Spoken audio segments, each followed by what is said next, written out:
नमस्कार दोस्तों, आप सभी का एक बार फिर से स्वागत है हमारे चैनल दुर्गा भक्ति मार्ग में।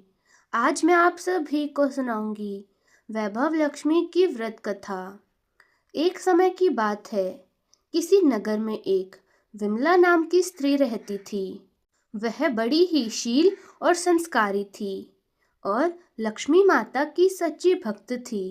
वह हमेशा दूसरों के काम आती थी और गरीबों की सहायता किया करती थी। जितना भी परमात्मा से मिलता था वह सदा उसमें ही संतुष्ट रहती। उसका पति किसी अच्छी कंपनी में नौकरी पर था। उसका परिवार एक सुखी परिवार था, परंतु पता नहीं उसके पति को कहीं से जुए की एक बुरी लत लग गई। ज्यादा पैसा कमाने के लालच में उसके पति को गलत राह पर डाल दिया। वह प्रतिदिन शराब पीकर घर आने लगा और विमला से लड़ाई झगड़ा और मारपीट भी करने लगा। धीरे धीरे वह अपना सब कुछ, यहाँ तक कि विमला के जेवर तक भी जुए में हार गया। उसके पास केवल एक घर ही बचा था। उनके घर अब खाना बनाने को अन्न भी नहीं था। वे लोग जो पहले विमला का सम्मान करते थे, अब वे सब उनसे नजरें चुराने लगे थे और उससे दूर भागने लगे।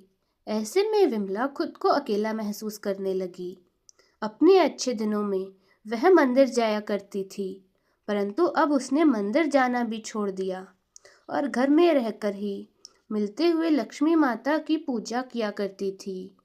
एक दिन लक्ष्मी माँ एक बूढ़ी औरत का रूप बनाकर उसके घर आई और बोली कि बेटी, अब तो मंदिर नहीं आती। तू तो बहुत अच्छे भजन बोला करती थी। अब ऐसा क्या हुआ कि तूने मंदिर आना ही छोड़ दिया? बुढ़िया स्नेह भरी बातें सुनकर विमला के सब्र का बांध टूट गया और वह माँ जी के गले लगकर फूट फूट कर रोने लगी और उसने अपने घर का सारा हाल उनको बता दिया। बुढ़िया माई ने कहा कि तू चिंता मत कर, मैं तुम्हें वैभव लक्ष्मी व्रत की पूजा विधि बताती हूँ। तुम प्रति शुक्रवार यह व्रत करना, तो माता रानी सब ठीक कर देंगी।